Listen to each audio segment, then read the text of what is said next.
Hey, Chris. Hey, buddy. How's it going? Hey, listen, I'm sorry. I know I said that I would get you a little something for the podcast earlier, and I'm a little bit on the late side.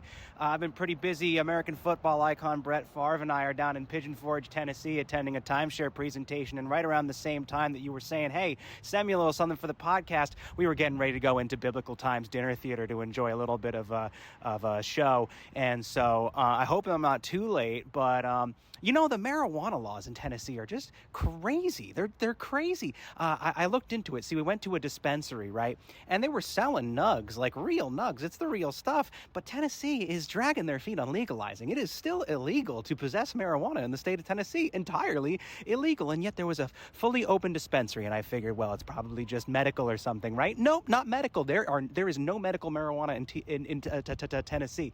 So, Brett Favre and I bought some, because we figured, well, I mean, clearly it's allowed because they were telling us that we wouldn't have any issues. And then a bunch of cops pulled up outside the dispensary. We're like, oh, great. That's the most terrifying thing ever. But also, it's a dispensary, so they've established a business. They're probably reporting their income to the IRS. So how on earth is this a thing? Are the cops raiding us? No, they were just pulling over some, drunk driver or something in the parking lot. And there was a whole bunch of them, and the white lady with the dreadlocks behind the counter was like, I have epilepsy, can you tell those guys to go away?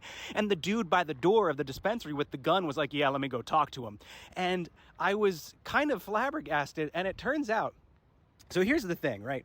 There's no medical marijuana in Tennessee. There's no recreational marijuana in Tennessee. Marijuana is entirely illegal. Possession can land you in jail in Tennessee. But here's the thing. What we purchased was not marijuana. It was hemp. You see, Tennessee law defines hemp as the cannabis plant containing less than 0.3% THC. That CBD hemp flower that you used to see sold in head shops in New Jersey, that was also kind of quasi-legal, circumventing the law. And it turns out, though, here's the thing. Marijuana doesn't contain THC. That's the thing. So if it contains 0.3 or less percent THC, you're fine. The vast majority of marijuana flowers do not contain more than 0.3% THC because THC is not the active ingredient in marijuana. A chemical compound called THCA is the active ingredient in the marijuana plant. And so therefore, it's not, legally speaking, it's not marijuana because THCA is not converted into THC until it's heated up. And so it's not marijuana in Tennessee. It's not marijuana until you're smoking it. Otherwise, you can possess it. So it seems to me like the only way you could actually go to jail for marijuana possession or use in the state of Tennessee is if they catch you holding it in for too long. If you take a big rip and they catch you holding your breath, then they can take you away and throw you in the slammer. But up until that point, it's totally fine. You can just ride around with it and nobody can do anything about it. Anyway, I gotta get going. It's the intermission of the Biblical Times Dinner Theater, and I gotta tell you, this show, that Southern gospel music with the harmonies, man, we're just... We're currently, Brett Favre and I are currently attending the Women of Grace presentation that they have, and we don't want to miss the woman with the issue of the blood segment of the show. So we're going to get going, but listen, if you ever are in this area, you got to go to Feasters on Teasters and Bakehouse. The Biblical Times Dinner Theater is fantastic. The Great Spirit Unique and Gifts is a great retailer with a lot of cool stuff, a lot of great pro-murder signs that you can get in the gift shop. Really it's just a fantastic place. But anyway, yeah, we're going to try and get back in now and get our worship on. And then in the morning is the timeshare presentation. I see I wasn't going to do it when Wyndham called me up first and I was on mushrooms. I was like really ready. I was like, dude, this sounds like a great idea. I'm super into it. Well, I came back down and I was thinking to myself, well, that maybe wasn't the right decision to make with a head full of psilocybin to agree to go to some timeshare presentation in where? Pigeon Forge? What's that? It's where Dollywood is, near Gatlinburg? Okay, I guess that sounds interesting enough. Is it cheap to go to the thing? Is there some reward? That's all I cared about. And I thought about it more and more. I saw some John Oliver video about timeshares. I started to get suspicious. But then I thought to myself, think about how much money you will spend on vacations over the course of a lifetime, right? Think about that. That's a lot. Now, that's a lot more than if you purchased vacations for life in advance now. So anyway, food for thought. We're gonna be checking that out. I think I don't know. Margaritaville's pretty cool, and frankly, Pigeon Forge is kind of nice. Yeah, I don't know. I'm mulling it over.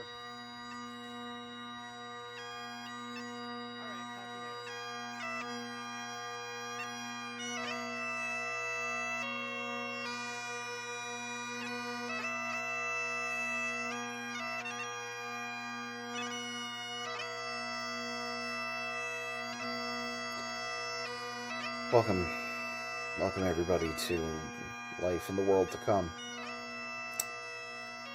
That was the last time anybody ever heard from Will alive.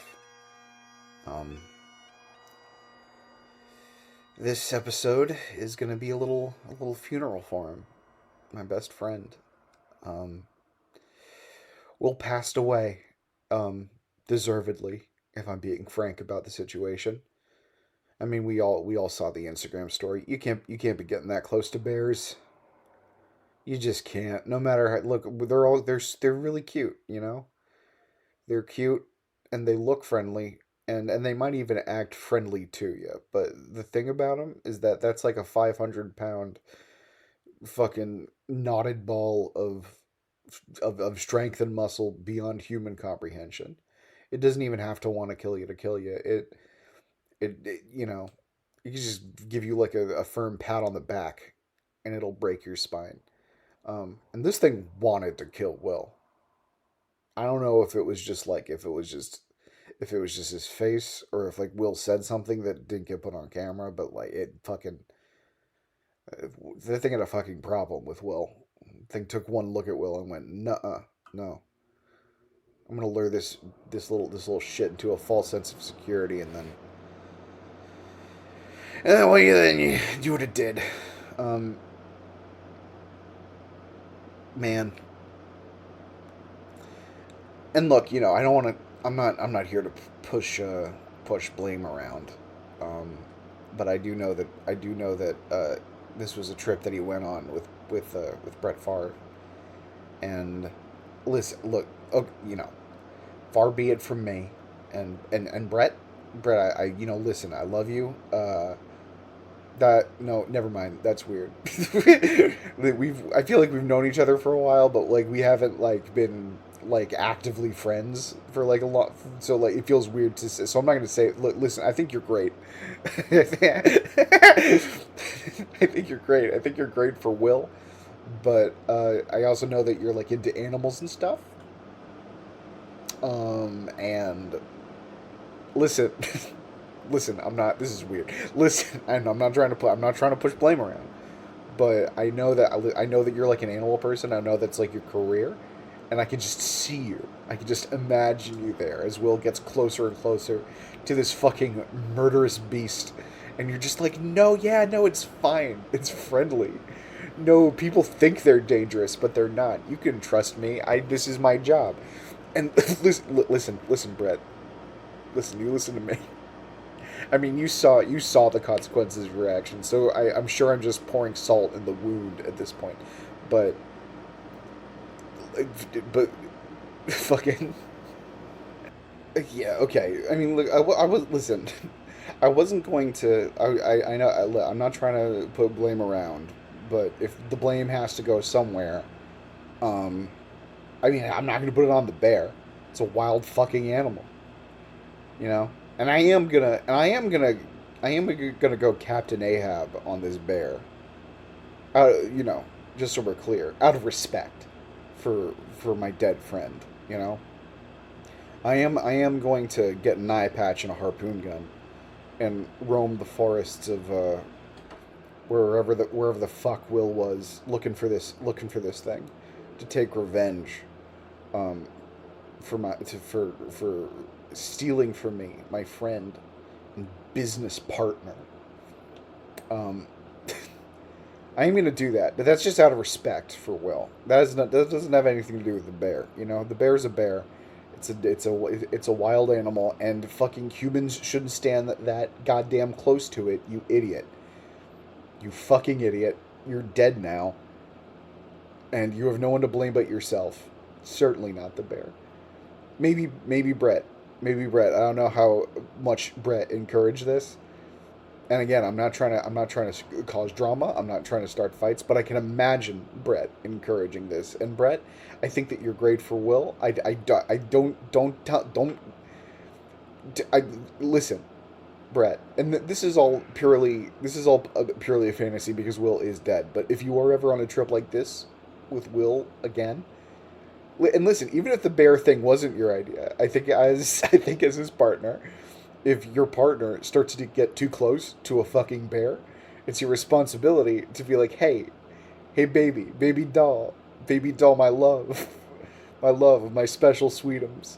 Will's told me all the little pet names you have for each other. My special sweetums, my good little guy, my little soldier. Fucking step away from the goddamn bear.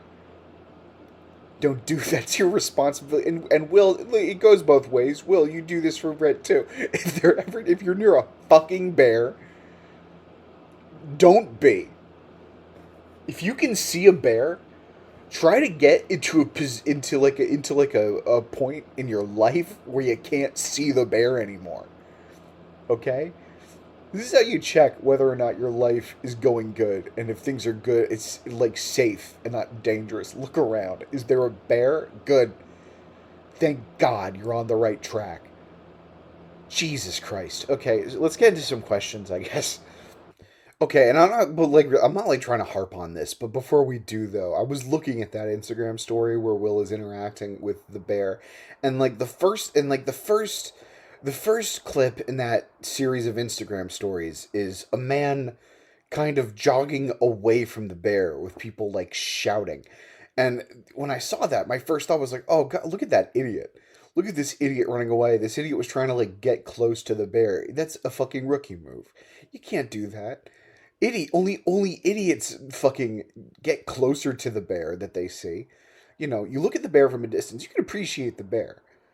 I want to be clear about that. You can appreciate the fucking nature splendor. I would love to just look at a bear from a safe distance, okay? But like I watched that first Instagram story, seeing that dude jogging away from the bear, and I thought, what a fucking idiot. What an unbelievably stupid man who fucking got out of his car to say hi to the goddamn bear. That's how you fucking get attacked by a bear, you clod. What a dipshit. I know that my friend William, my adult responsible smart friend William isn't gonna, and then guess what he fucking did? Just got closer and closer to that goddamn animal every fucking clip in that story, and now he's gone. That fucking bear ripped Will's throat out with its bare teeth, and that was just the start of what it did to my friend. So I just wanted, I guess I just maybe wanted to set the tone for this funeral, which is that, listen, we're sad, we're gonna miss him, but also like, fuck, you fuck around, you find out. Nobody deserves to die, but when some people die, it isn't surprising. I guess that's what I'm trying to say here. So yeah, we're gonna get into questions. We're gonna do the thing that we'll love to do most in life, which was answer your questions on this podcast. I think it's what he would have wanted. So let's get into it. Okay, here it comes. Our first question. Hello, Stuart and Richard. What sort of lullabies, nursery rhymes, and fables will children fall asleep to? Perhaps cautionary tales? I plan to have a child in the world to come, and I want to know the best ones. Thanks, Joey. Um, you see, you know, bits and pieces are gonna survive the initial blast. Little chunks of folklore. A big one is gonna be Goldilocks and the Three Bears. Um, see, Goldilocks and the Three Bears. That's a fucking perfect story, dude. You know, that is the story of a little girl who fucks with bears and is eaten. And I think, and I think that that's something that we can all learn from. Honestly, I'm kind of going through the story of Goldilocks and the Three Bears in my head, and I'm trying to figure out what the moral could possibly be, other than just kind of like don't fuck with bears. You know? Like what else? I mean, I mean, I don't know. I guess there's a lesson about in there about like not breaking and entering into people's houses and like taking shit that doesn't belong to you. There seems to be a weird amount of emphasis in the story of like this is too big, this is too small, this is just right. That doesn't make sense with the beds because the child one would be the smallest one. It's always the child one. This is like the porridge. This one's too hot. This one's too cold. This one's just right. The fact that that motif is brought up in every kind of section of the story leads me to believe that it is some kind of metaphor, but for the life of me, I can't figure out what it is. It's just like she's like I guess like so, I get maybe it's just trying to teach children that people have preferences, but at the end of the day, the lesson that sticks with you is that if you interact with a bear, that bear's gonna eat you because it's a bear and you're a thing that bears can eat. You know, not even something, not necessarily something they want to eat, but they'll fucking do it if pressed. You know. So yeah, Goldilocks and the Three Bears. Don't do don't do what Will did. You know, Will's like, oh, right now I'm too far away from the bear. Right now I'm just right, but he was wrong. That's the thing. Yeah, no, that's the thing. It was like at first he was like, "Oh, I'm too far away from the bear," and then he got close to the bear. He's like, "Oh, I'm too close to the bear." And then he backed away from the bear a little bit. And he's like, "This is just right." But the bear was like, "I fucking got you. You've been lulled into my trap. You have no idea what my reach actually is." And then just a single slash, and his throat exploded into blood and chunks of flesh in a single swipe of the beast's paw. Um, so yeah, keep that in mind. If you see a house in the middle of the woods and you feel like and you're hungry and you want to take a fucking nap, I guess was fucking Goldilocks's motivation. I almost keep saying Little Red Riding Hood, but no, it's Goldilocks. That was all. That yeah, I guess that was Goldilocks's motivation is that she was hungry and a little sleepy. So she wanted to take a little nap in a fucking stranger's house. And so basically, yeah. So if you're fucking tired and hungry in the middle of the woods and you want a snack and a nap, make sure the house that you're staying at don't belong to a fucking bear. If it's a guy, just take like a handgun, and then you can eat and sleep wherever you please. But otherwise, if it's a bear, that handgun is gonna do shit. So just don't sleep there.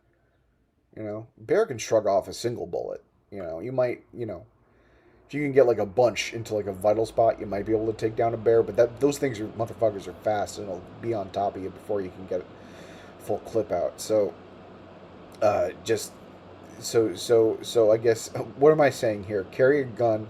No, I'm keeping track of every. It sounds like I'm just kind of going stream of consciousness right now, but I am keeping a careful mental inventory of every word that's left my lips. What I'm saying here is carry a gun, and sleep in whatever house you want because you have a gun and no one can stop you unless that someone's a bear. If that someone is a bear, don't sleep in their house because they'll fucking eat you. They're a bear.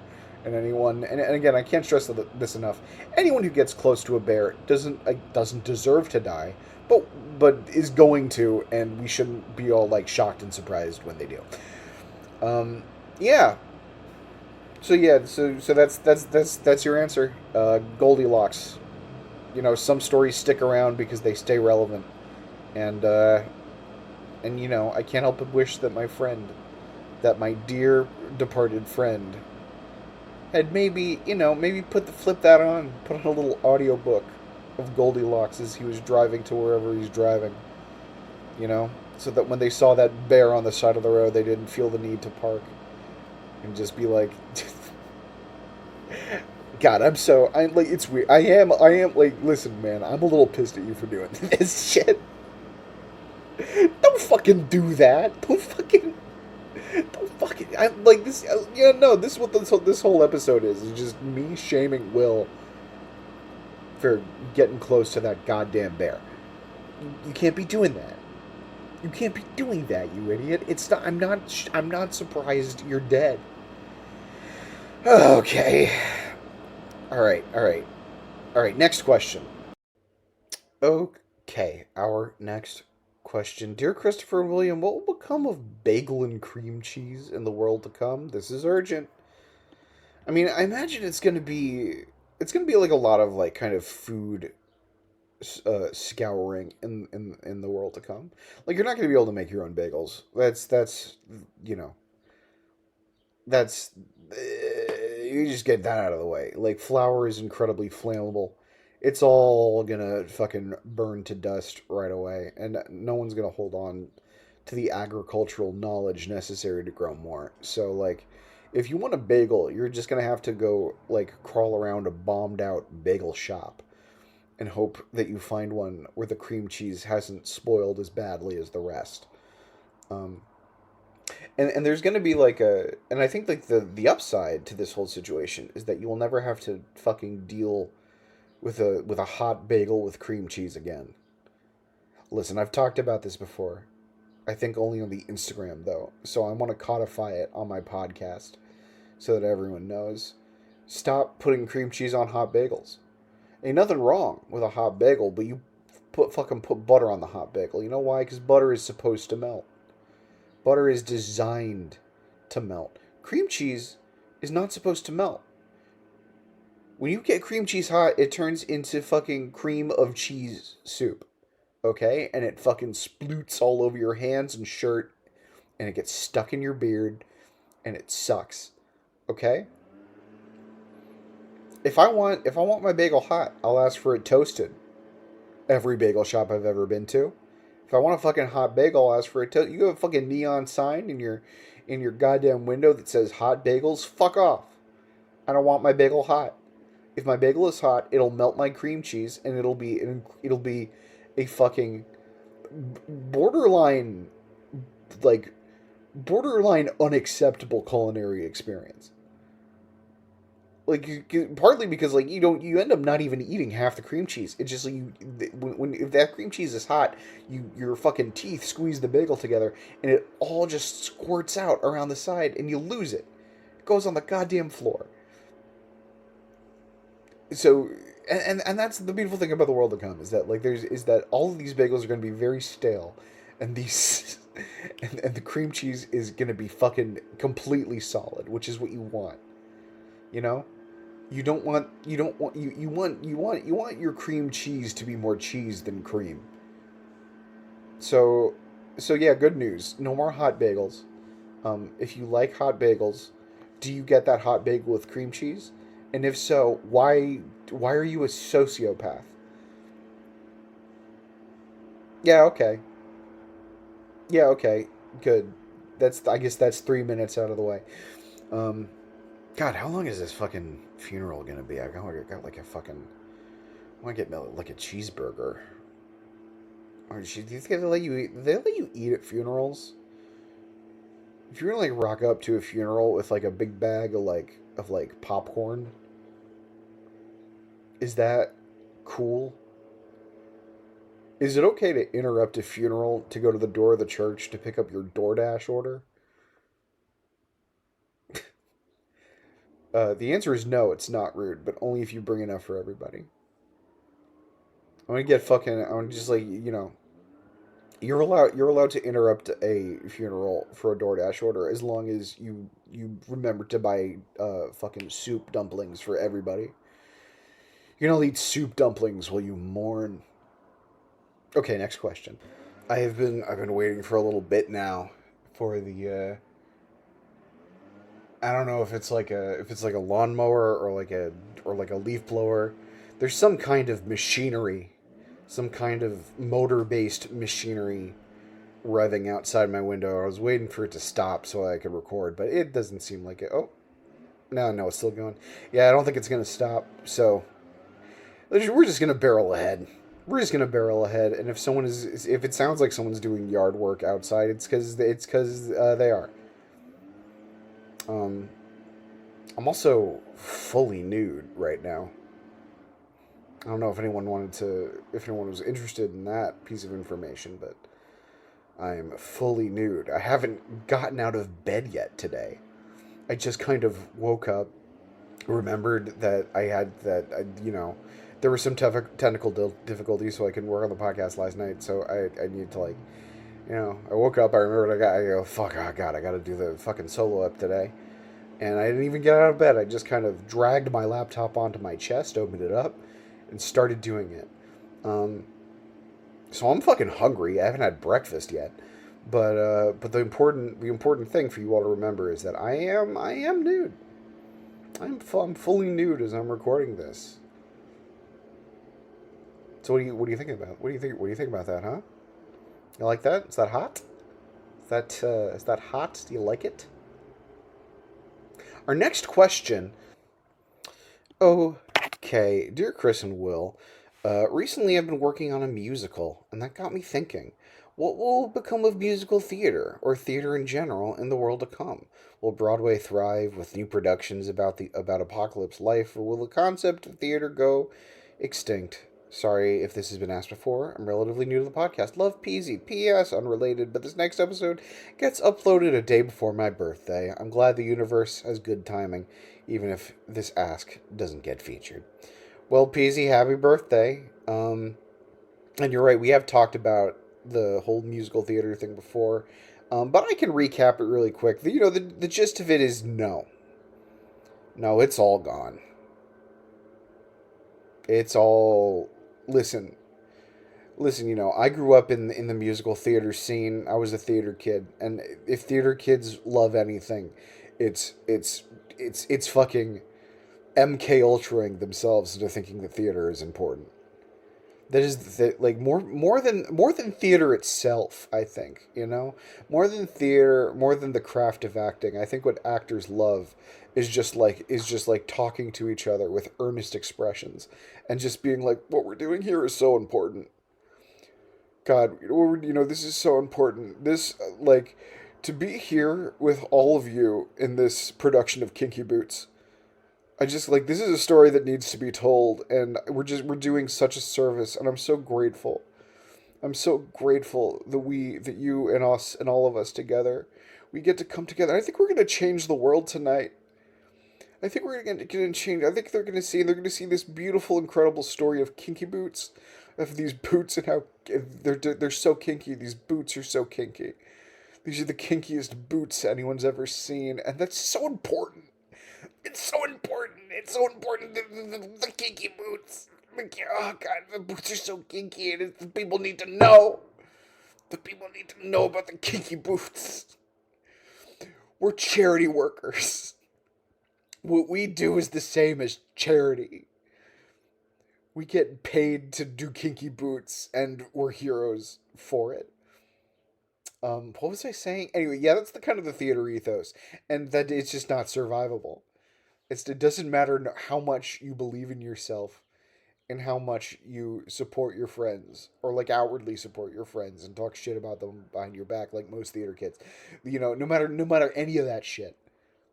You know, you can believe in the power of music all you want. Guess what? It's just music, and it can be easily forgotten.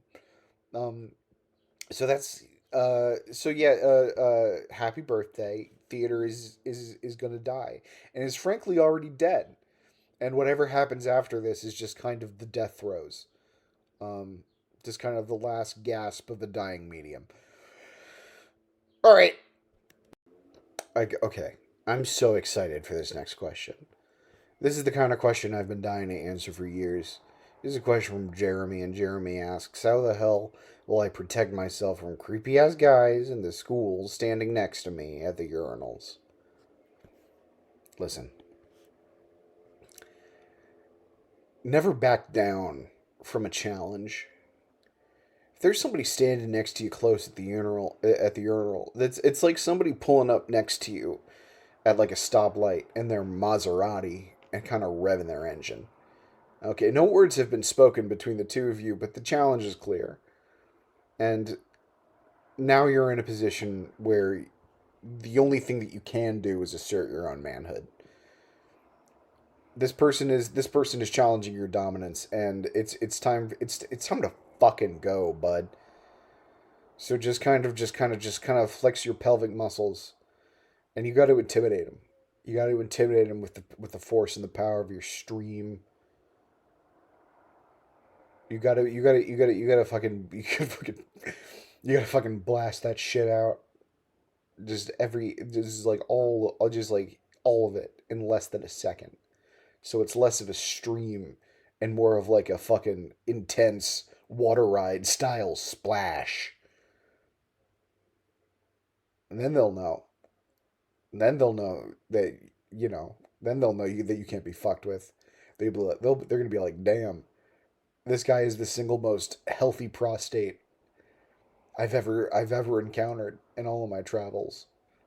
I do this all the time. I go from town to town and stand next to people at urinals, like an old west drifter, trying to find and defeat the fastest guns in the West.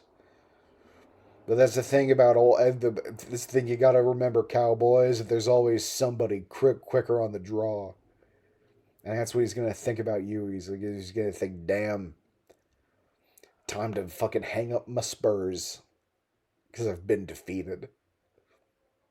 So anyone standing next to you anytime anyone's standing next to you at a urinal, just like piss hard as you can.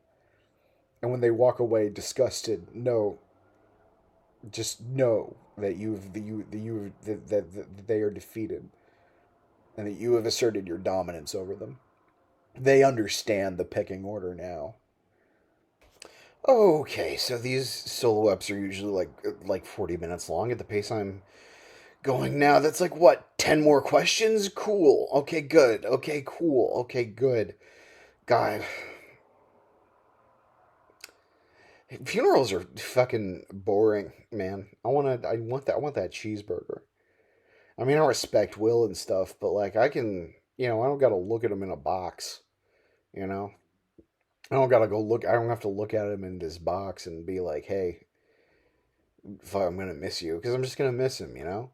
I'm going to miss him because he's not there anymore, not because I saw his fucking dead body in a box. It doesn't help that, I mean, I'm not, you know, nothing against his parents, but I don't feel like they really put a lot of I don't think they put a lot of money into this whole ceremony, you know?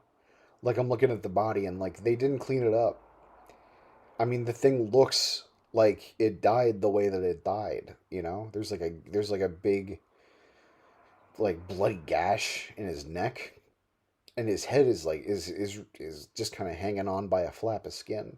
And he looks like, the fucking crazy thing is like he got his neck is a mess.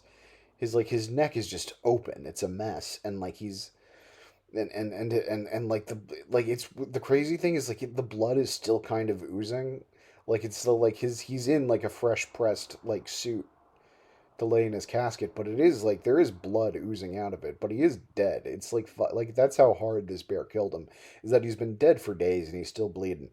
Um, but the fucked up thing is that the bear left his face. Like his face is mostly intact, and he just looks scared.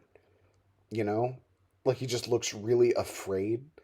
Like you can see like the last thing he ever felt kind of chiseled into the structure of his face. his fucking rigor mortis face, just this endless, this kind of forever locked in a grimace of fear. Um, and it doesn't, you know, I don't love knowing that my best friend died a coward. You want to imagine that he kind of like jumped to his feet and at least kind of just sort of just like, just take a swing at the thing, you know, maybe grab its neck, try to wrestle it.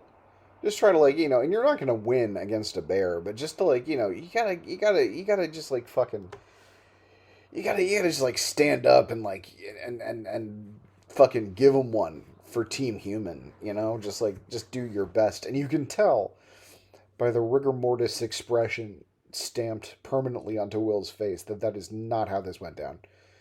That he was being all cocky, being like, "Oh, look at my little snooter friend, my little boy. Oh, he's so nice." And then the bear, and then fucking things changed. The mood shifted.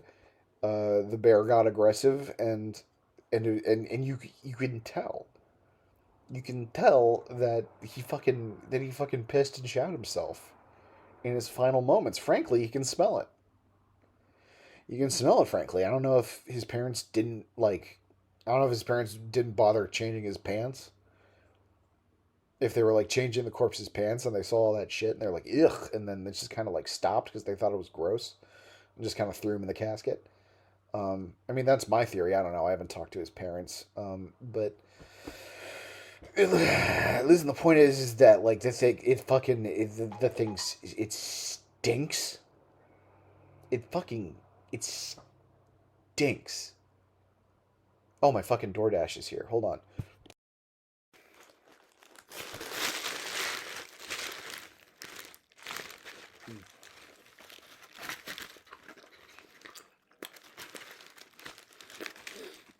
I mm, I asked for a egg everything bagel and they just gave me a regular everything bagel. Which is like fine. But I wanted the egg one. Alright, we're at 37 minutes. Let's do one more. Let's do one last question. Alright, we're going to switch it up a little bit. For a while now, somebody used the lifeintheworldtocome email as part of some kind of hilarious bit. And gave my email to, like, I think it's some kind of newsletter for this guy Matthew Hussey. I don't know if he's like famous. I'd never heard of him before, but I keep getting these emails to the Life in the World to Come email account that are basically just it's so strange. This guy is like clearly some kind of like pickup artisty style life coach, but like for women. He's all of his emails, they're written to me. They're it's they have my name plugged into them. But it's very like they're very it clearly thinks I'm a woman. These emails think that I'm a woman and that I simply cannot get a man. And so at least once a week I get this email that's just advice about how I can go about picking up a man. And I think to end off this episode, and I think this is what Will would want. I I brought in this poem written by Matthew Hussey to read for Will at his funeral. This is the latest. This is the latest letter I've gotten from Matthew Hussey, and maybe there's a question in here that I can answer. I haven't read the whole thing yet, but we're just gonna do a little reading. Because literally every episode I scroll by this guy and I keep forgetting that he's what he is, and I'll click on the email and remind myself. So I'm just gonna like maybe it'll get it out of my system if I just read one of these. Okay. Chris, you're about to master a truth about dating dynamics that most people will never understand. Men love this sentence is in bold.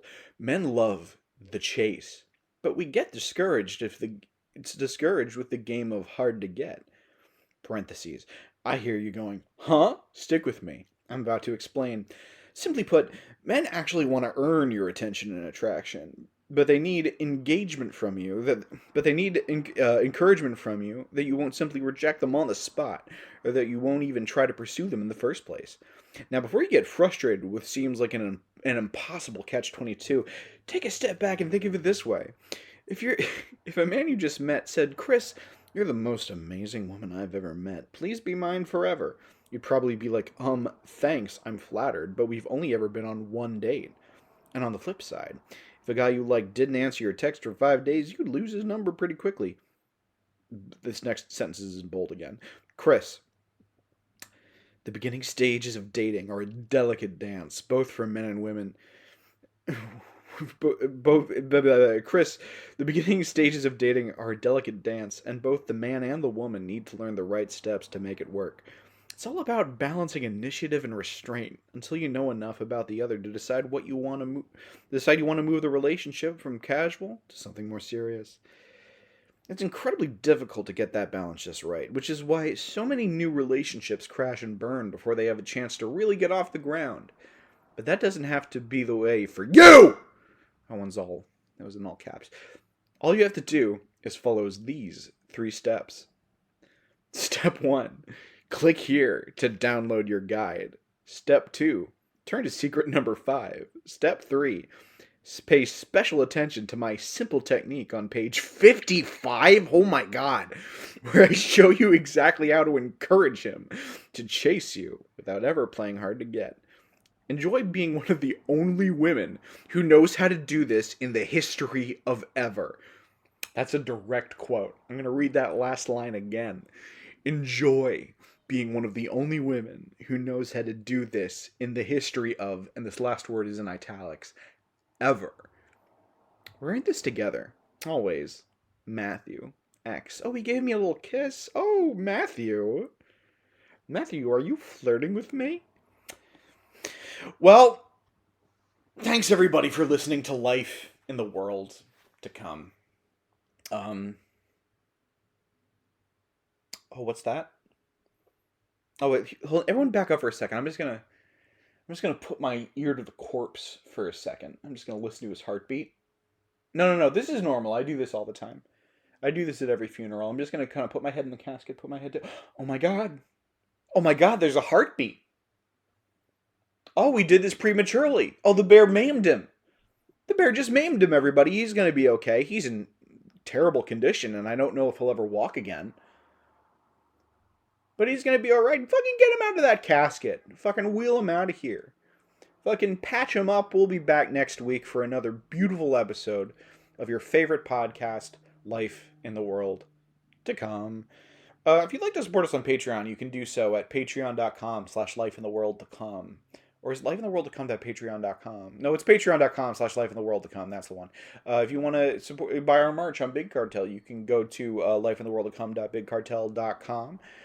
If you'd like to send us an email, you can do so on Discord or at lifeintheworldtocome@gmail.com. I almost said my real email address for some reason.